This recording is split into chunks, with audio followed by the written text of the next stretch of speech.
कि शंकर भगवान की शिवरात्रि साधना की रात्रि होती है। शंकर भगवान की शिवरात्रि एक आराधना की रात्रि होती है। हमने पहले भी कथाओं में कहा, हर महीने शिवरात्रि आती है, प्रत्येक महीने शिवरात्रि पड़ती है, और प्रत्येक महीने की शिवरात्रि पर अगर आपसे बन सके, आप दुनिया में अगर आपके पास में लोग कहें कि ये बहुत गरीब व्यक्ति है, बहुत साधारण व्यक्ति है, इसके पास धन नहीं है, वैभव नहीं है, सत्ता नहीं है, इसके पास खुद का मकान नहीं है, इसके पास खुद की प्रॉपर्टी नहीं है, इसके पास खुद की दुकान नहीं है, दूसरे के यहाँ काम करता है, इसके पास कुछ भी नहीं है, हम उनसे कहेंगे 12 महीने शिवरात्रि आती है, 5 जगह पर चढ़ाई हुई बेलपत्र, आप एक वर्ष 12 शिवरात्रि का एक नियम ले लो, 5 जगह पर बेलपत्र समर्पित करना सीख जाओ। एक बेलपत्र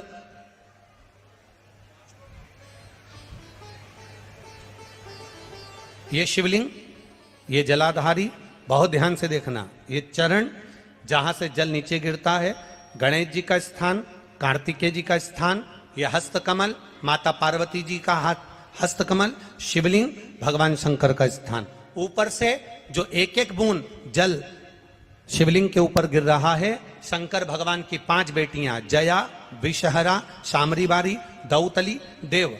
बीच में जो एक मोटी सी लाइन है वो शंकर भगवान की छोटी लड़की, क्या नाम है? अशोक सुंदरी। ये पूरे शिवलिंग का वर्णन। 5 जगह पर बेलपत्र, 5 स्थान पर बेलपत्र, 12 महीने की शिवरात्रि। आप दूसरे के यहाँ काम कर रहे हो, नहीं है नौकरी, नहीं है काम, दूसरे के मकान में रह रहे हो, खुद का मकान भी नहीं, खुद का प्लाट भी नहीं, खुद की प्रॉपर्टी भी नहीं, बहुत संघर्ष की जिंदगी जी रहे हो, ठेला धका रहे, लॉरी चला रहे, गाड़ी चला रहे, ऑटो चला रहे, अपने लिए करने का प्रयास करना।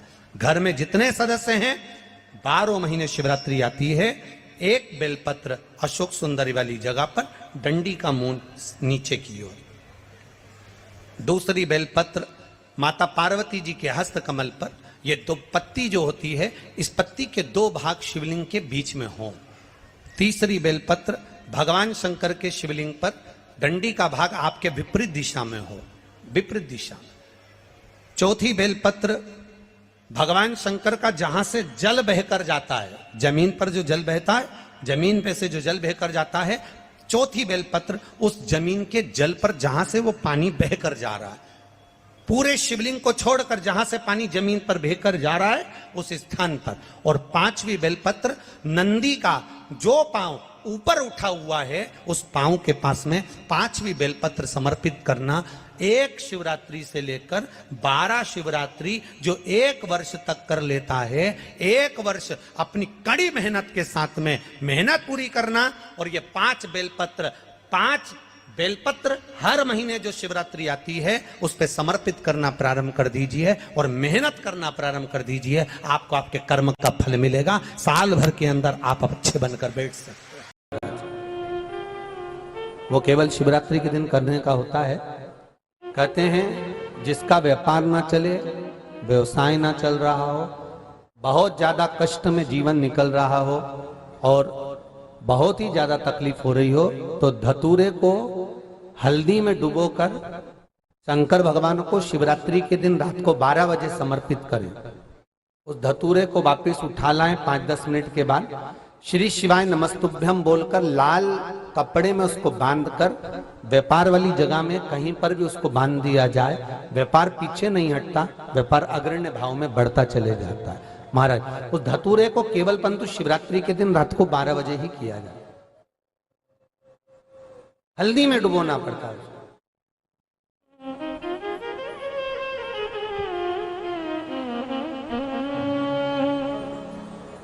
यही प्रमाण एक क्रम में और है महाराज जी। लिंग पुराण कहती है, मान लो किसी व्यक्ति को कोई एक भारी बीमारी हो गई, बड़ा रोग हो गया और वो रोग डॉक्टर कह रहा है कि ये ठीक नहीं होना है, बहुत तकलीफ उसमें है और कष्ट ही कष्ट है, वो ठीक नहीं हो रहा, दवाइयां लग रही, गोलियां खा रहे हैं। तो महाराज उसका भी वर्णन है। 7 धतूरे, कितने धतूरे लेना है? 7 धतूरे। कोई सी भी शिवरात्रि से मतलब महीने में 1 बार शिवरात्रि आती है, प्रत्येक महीने आती है। किसी भी शिवरात्रि के दिन 7 धतूरे लेकर, एक धतूरे में मौली, लच्छा, नाड़ा लपेटकर चंद्रमौली भगवान का स्मरण कर कर उस मौली को लपेटकर 6 धतूरे में हल्दी लगाकर शंकर भगवान की जो जलाधारी है, जलाधारी में आपको पहले भी वर्णन किया है, शंकर भगवान का ये शिवलिंग है, ये जलाधारी है, ये भगवान का जल निकलने का स्रोत, चरणारविंद का भाव। शिवलिंग जहां रखा हुआ है ये पार्वती जी का हस्त कमल है, जो ये गोल भाग है ये पार्वती का हस्त कमल है, जहां शिवलिंग रखा है। जहां से जल नीचे गिरता है उसके सीधे भाग में श्री गणेश जी महाराज का स्थान है, उसके उल्टे भाग में श्री कार्तिकेय जी का स्थान है। जलाधारी के सामने एक मोटी सी लाइन होती है, कहीं सांप बना होता है, कहीं स्थान बना होता है। जो मोटी सी लाइन है ये शंकर भगवान की सबसे छोटी लड़की अशोक सुंदरी का स्थान है। जलाधारी के ऊपर जो 3 टेकी लगी है ये भृगु ऋषि का भृंगी गण का स्थान है।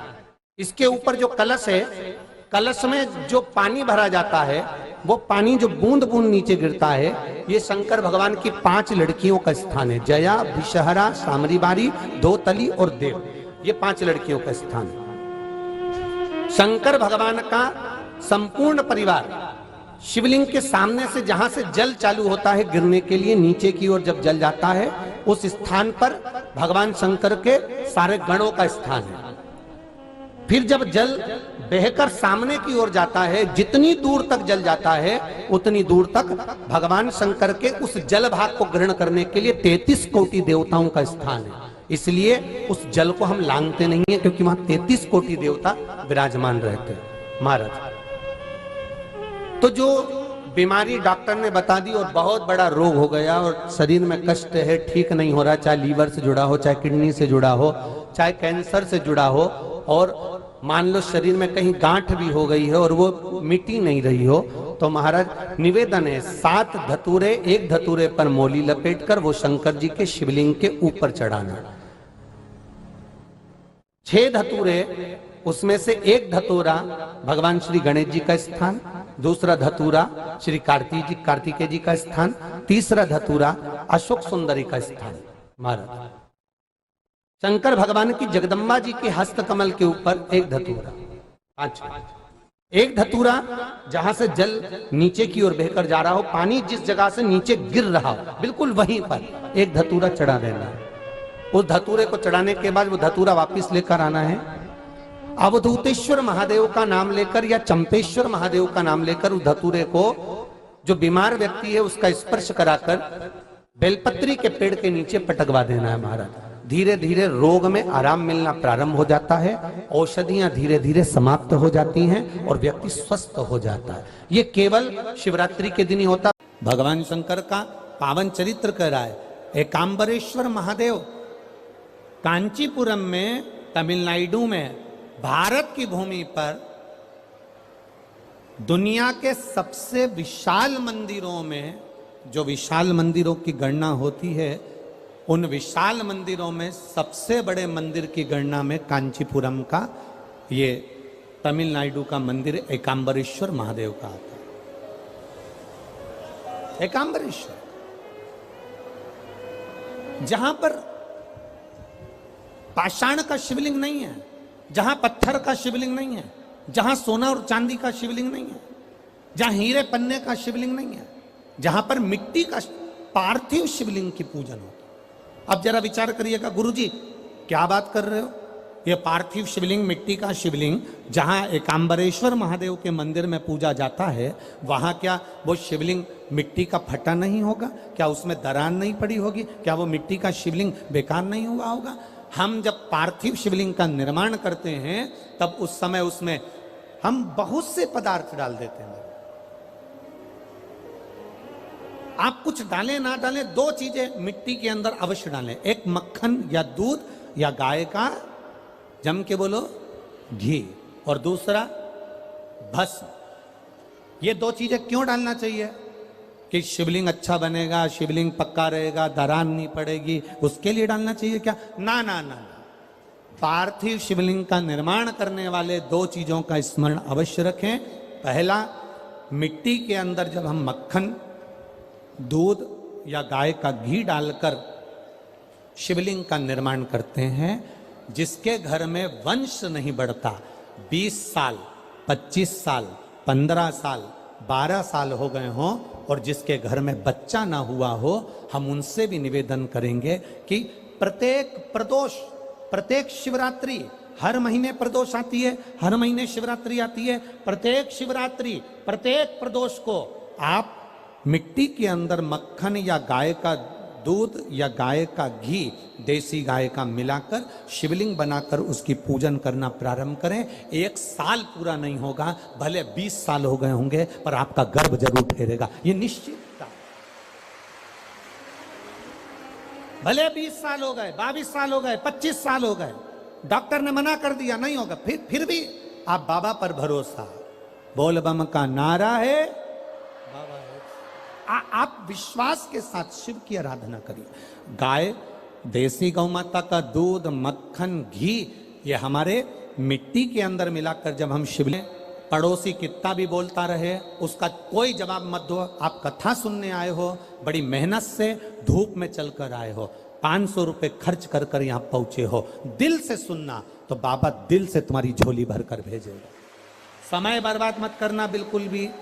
और जिसको समय बर्बाद करना है वो चुपचाप से उठकर यहां से पंडाल से बाहर जाकर अपनी गाड़ी उठाकर जा सकता। बड़ी मुश्किल से कथा मिलती है और दतिया वालों के तो भाग्य में आदरणीय गृह मंत्री जी ने करा ली, तो बाबा की कृपा से ये इतना बड़ा कुंभ भरा गया। यही बाबा की कृपा। दिल से सुन लो उसको। पहले नंबर पर है मिट्टी में मिलाया गया मक्खन, घी या दूध। दूसरे नंबर पर है, जम के बोलो जल्दी से, भस्म। ये दूसरे नंबर पर भस्म का प्रयोग। शिवलिंग का जब निर्माण करे, पार्थिव शिवलिंग जब बनाए, मिट्टी में थोड़ी सी भस्म जरूर मिलाए। भस्म किस चीज के लिए होती है? भस्म किसके लिए धारण कराई जाती है? तो महाराज शिव महापुराण की कथा कहती है, जब शरीर में कोई बड़ी बीमारी आने वाली होती है, आप एक साधारण सा प्रयोग कर कर देखिएगा अपने जीवन में। एक साधारण सा प्रयोग, जब आपको लगे कि डॉक्टर ने बोला है कि कोई बड़ी बीमारी का चांस बन रहा है, कोई बड़ी बीमारी होने वाली है, आप थोड़े दिन तक देवाधिदेव महादेव का ये शिवलिंग, ये जलाधारी, ये जहाँ से जल बहता है, गणेश जी का स्थान, कार्तिकेय जी का स्थान, बीच में एक मोटी सी लाइन अशोक सुंदरी, शिवलिंग जो शिवलिंग रखा है, जो जलाधारी है वो माँ पार्वती जी का हस्तकमल, ऊपर से एक एक बूंद जो पानी गिर रहा है, जिस कमंडल में से, जिस जलाधारी में से जल गिर रहा है, वहां शंकर भगवान की 5 बेटियां, जया, विषहरा, शामली बारी, दौतली और देव, ये भगवान शिव की 5 बेटी। जब आपको लग रहा है कि मेरी जांच होने जा रही है, जब आपको लग रहा है कि मुझे डॉक्टर को दिखाने जा रहे हैं, मुझे लग रहा है कि कोई बड़ी बीमारी ना निकल जाए, अल्ट्रासाउंड करा रहे हैं, एक्सरे करा रहे हैं, उससे पहले घर में अगर थोड़ी सी भस्म रखी है, उस भस्म को जब आप जल चढ़ाने के लिए शिव जी के मंदिर में जाओ, हॉस्पिटल में दिखाने के लिए जांच कराने जाओ, उससे पहले एक काम जरूर करना, शंकर भगवान का जहां शिवलिंग रखा है, उस शिवलिंग के पास में भस्म का लेपन कर कर देवाधिदेव महादेव पर 1 लोटा जल समर्पित कर कर उसी भस्म को अपने कलेजे पर, अपने हृदय पर लगाकर देवाधिदेव महादेव का पंचाक्षर मंत्र नमः शिवाय, षडाक्षर मंत्र ओम नमः शिवाय या श्री शिवाय नमस्तुभ्यम बोलकर फिर आप जांच के लिए चले जाओ। कोई बड़ी बीमारी तुम्हारी जिंदगी में निकल ही नहीं सकती। भस्म हो। भस्म का काम क्या? हमारे रोग को, हमारी बीमारी को, हमारे आने वाले जो रोग